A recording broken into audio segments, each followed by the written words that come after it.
Olá amigos, sejam bem-vindos a mais um vídeo do meu canal. Eu sou o Lucas Knaip e vamos falar sobre uma das notícias que surgiram na semana, me perguntaram na live, né? E ontem foi quando virou matéria de novo, que é Fernando Diniz na seleção brasileira. Todos sabem que o Tite vai sair da seleção brasileira após a Copa do Mundo do Catar, né? E assim, fica aquela dúvida de quem será o substituto. Se ano passado parecia certo que era o Cuca, porque ele ganhou o Brasileirão, a Copa do Brasil.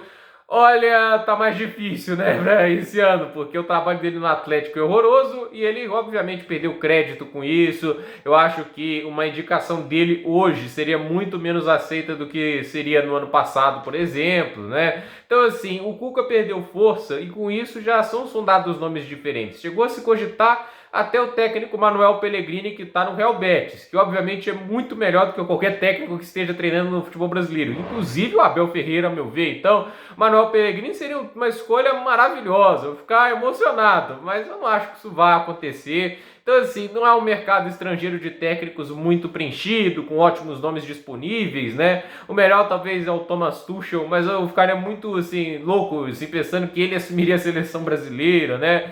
Eu até imagino ele escalando o Vinícius Júnior de ala, junto com o Neymar. Isso daí seria uma hipótese interessante, mas o fato é que a gente tem esse contexto agora do futebol brasileiro, no sentido de não há grandes técnicos assim, o que alguém que vá assim, ser hegemônico para ser indicado à seleção brasileira. Não tem ninguém que vai agradar a todos, né? O Tite foi o mais próximo disso, pelo que ele havia feito no Corinthians, né? Pelos trabalhos sólidos que garantiram o título brasileiro 2 vezes, o Campeonato da Libertadores, entende? Mas a questão é que é difícil agradar a todos, mas ao mesmo tempo a CBF é o lugar em que você pode esperar o inesperado, porque assim, você pode não acreditar que o Diniz seja técnico da seleção brasileira, que a CBF não vai fazer isso, mas a gente tem que lembrar, a CBF contratou o Zagallo pós o Parreira em 94, o Zagallo não tinha condição nenhuma de ser técnico da seleção, soltou, vocês vão ter que me engolir, e aí por mais que a gente tenha chegado àquela final em 98, a gente levou aquela surra da França na final por 3-0, né? Já foi um sinal claro ali que o Zagallo já não vivia seu auge na década de 70, quando ele conquistou o título da Copa do Mundo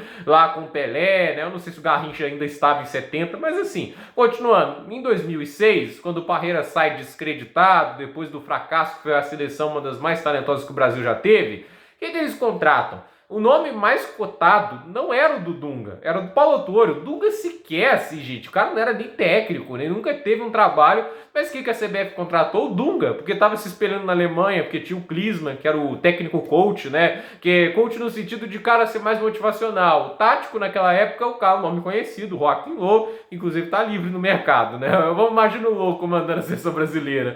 O cara que fez o 7-1, isso não faria sentido nenhum. Mas assim, tinha esse negócio aí, parecia que, olha, ele vai ser o técnico ali que vai motivar o elenco e o Jorginho, hoje treinando o Vasco, vai ser o técnico tático. Até pareceu que podia dar engrenagem, mas Felipe Melo controlando, vocês conhecem a história.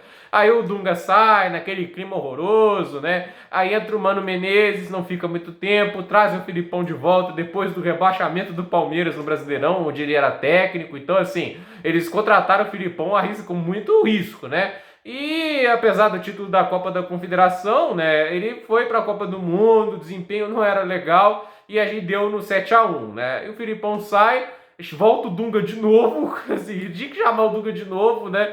Aí entra o Tite e desde então o Tite é o comando da seleção brasileira. Então, assim, são várias escolhas que você questionaria muito que a CBF já teve a pachorra de tomar. Então não dá para duvidar que o Fernando Diniz seja indicado à seleção brasileira, seja contratado, e não dá para dizer que ele rejeitaria, entende? Eu não acho que ele rejeitaria um convite da seleção brasileira. Pode ser um trampolim para a carreira dele, entende? A questão é, ele está pronto? Eu vou dizer a minha opinião. Eu não acho que ele está pronto para um desafio desse, porque a seleção, ela exige um jogo que você seja capaz de ensinar aos jogadores em períodos muito cíclicos, né? Não é uma questão de um futebol muito complexo, tem que ser um futebol que consiga se encaixar de uma maneira básica, mas efetiva, naquele conjunto de jogadores que às vezes jogam com esquemas diferentes, né? Com ideias de jogos diferentes, ritmos, posições. Então, não é um trabalho simples. E o Diniz teria que ter o trabalho de se unir com esses caras, né, umas 5 vezes no ano para jogar 10 jogos no ano, entende? Não é um trabalho simples que o Diniz teria que fazer. Então, fica sempre aquelas ressalvas, né? O Diniz é capaz de comandar uma seleção? Porque eu acho difícil considerar ele um técnico pronto para a seleção neste momento, né? Ele está treinando cada vez times do primeira prateleira do futebol brasileiro, independente das circunstâncias que eles estejam, né? Ele treinou o Fluminense, foi para o São Paulo, do São Paulo foi para o Santos, do Santos para o Vasco, e agora volta para o Fluminense de novo. E agora no Fluminense faz o melhor trabalho de sua carreira. Mas o que eu digo sobre o Fernando Diniz é um pouco simples, né? Ele é um técnico que oscila demais e faltou variação tática em vários momentos. Ele é um cara que sabe se treinar, ele tem ideias, já conseguiu resultados muito positivos. O São Paulo quase foi campeão brasileiro. Isso tem muito dedo do Diniz, semifinalista de Copa do Brasil. Isso também tem dedo do Diniz. Ele fez o Santos durante um momento jogar muito futebol, ganhou do Atlético Mineiro do Cuca, né? Tudo bem que aquele momento tava feio pra Dedéu, mas assim, o Atlético Mineiro do Cuca campeão, vamos lembrar disso, né? E no Vasco, chegou a ter algumas partidas bem legais, ele tem boas ideias. O problema é ele conseguir ter regularidade e manter esse trabalho sólido por muito tempo. E agora no Fluminense talvez tenha sido a melhor situação dele nesse sentido. O Fluminense está conseguindo se manter sólido, mais que oscile mais nesse período do que no início do trabalho dele. É o time mais sólido que ele já comandou, mas esse é o primeiro trabalho mais linear do Fernando Diniz. Será que ele já está pronto para comandar a seleção brasileira por causa do trabalho agora que ele faz no Fluminense?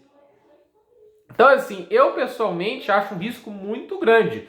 E, assim, olhando os técnicos que tem aqui, o Abel Ferreira parece ser o técnico mais, assim, preparado para assumir. Seria a minha contratação?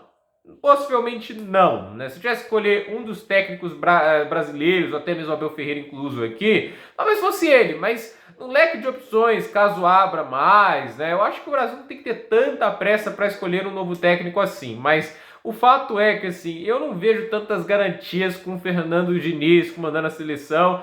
Eu acho uma má ideia, até porque ele é o cara que, às vezes, quando ele perde a mão, ele é o que tem dificuldade de se recuperar. Ele é o cara que, quando escorrega, tem dificuldade para levantar. A gente já viu isso nos trabalhos dele, que até momentos estão maravilhosos, mas quando o negócio desencaixa, não encaixa nunca mais. Isso, para mim, está sendo talvez o grande problema da carreira do Fernando Diniz.